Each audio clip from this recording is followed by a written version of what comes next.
ಮಾಜಿ ಸಂಸದ ಶಿವರಾಮೇಗೌಡ ಮನೆ ಮೇಲೆ ಮೊಟ್ಟೆ ದಾಳಿಗೆ ಯತ್ನಿಸಲಾಗಿದೆ.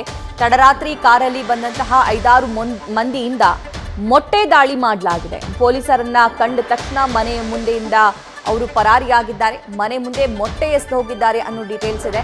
ಜೆಡಿಎಸ್ ವರಿಷ್ಠರ ಬಗ್ಗೆ ಅವಹೇಳನಕಾರಿ ಮಾತನಾಡಿದ್ದಂತಹ ಶಿವರಾಮೇಗೌಡ ಅವರ ಆಡಿಯೋ ನೆನ್ನೆ ವೈರಲ್ ಆಗಿತ್ತು. ಇನ್ನು ಸಿಸಿಟಿವಿ ದೃಶ್ಯ ಆಧರಿಸಿ ಮೊಟ್ಟೆ ಎಸೆಯೋದಕ್ಕೆ ಯತ್ನಿಸಿದವರನ್ನ ಹುಡುಕ್ತಾ ಇದ್ದಾರೆ ಪೊಲೀಸರು. ಚನ್ನಮ್ಮನಕೆರೆ ಅಚ್ಚುಕಟ್ಟು ಪೊಲೀಸರಿಂದ ಆರೋಪಿಗಳಿಗಾಗಿ ಶೋಧ ಕೂಡ ನಡೀತಾ ಇದೆ.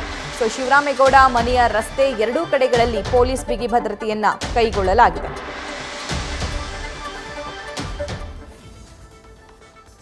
ರೈಟ್, ದೃಶ್ಯದಲ್ಲಿ ಗಮನಿಸ್ತಾ ಇದ್ದೀರಾ, ಶಿವರಾಮೇಗೌಡ ಅವರ ಮನೆ ಮುಂಭಾಗದ ದೃಶ್ಯವನ್ನು ನಿಮಗೆ ತೋರಿಸ್ತಾ ಇದ್ದೀವಿ.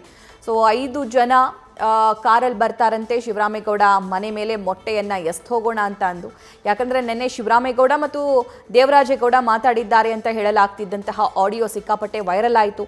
ಆ ಆಡಿಯೋದಲ್ಲಿ ದೇವೇಗೌಡರ ಸಾವನ್ನು ಬಯಸಿದ್ರು ಶಿವರಾಮೇಗೌಡ. ಹಾಗಾಗಿ ಇದು JDSನ ಬೆಂಬಲಿಗರನ್ನ, ಕಾರ್ಯಕರ್ತರನ್ನ, ಸ್ಪೆಷಲಿ ದೇವೇಗೌಡರ ಬೆಂಬಲಿಗರನ್ನ ಸಾಕಷ್ಟು ಕೆರಳಿಸಿದೆ. ಎಲ್ಲ ಘಟನೆ ಆದ ನಂತರ ರಾತ್ರಿ ಹೊತ್ತು ಶಿವರಾಮೇಗೌಡ ಅವರ ಮನೆ ಮೇಲೆ ಅಟ್ಯಾಕ್ ಆಗುವಂಥ ಪ್ರಯತ್ನ ಆಗುತ್ತೆ. ಅಂದರೆ ಈ ಮೊಟ್ಟೆ ದಾಳಿಗೆ ಯತ್ನಿಸಲಾಯಿತು. ಆದರೆ ಯಾವಾಗ ಪೊಲೀಸರನ್ನ ಅಲ್ಲಿ ಸ್ಥಳದಲ್ಲಿ ನಿಯೋಜನೆ ಮಾಡಿರ್ತಾರೋ ಆಲ್ರೆಡಿ ಏನಾದರೂ ಆಗಬಹುದು ಅಂತ ಅಂದು ಅವರನ್ನ ನೋಡಿ ಅಲ್ಲಿ ಬಂದಂತಹ ಜನ ಎಸ್ಕೇಪ್ ಆಗಿದ್ದಾರೆ ಅನ್ನೋ ಡೀಟೇಲ್ಸ್ ಇದೆ. ನ್ಯೂಸ್ ಫಸ್ಟ್ ನಿರ್ಭೀತಿಯಿಂದ ನಿಮ್ಮ ಪರವಾಗಿ.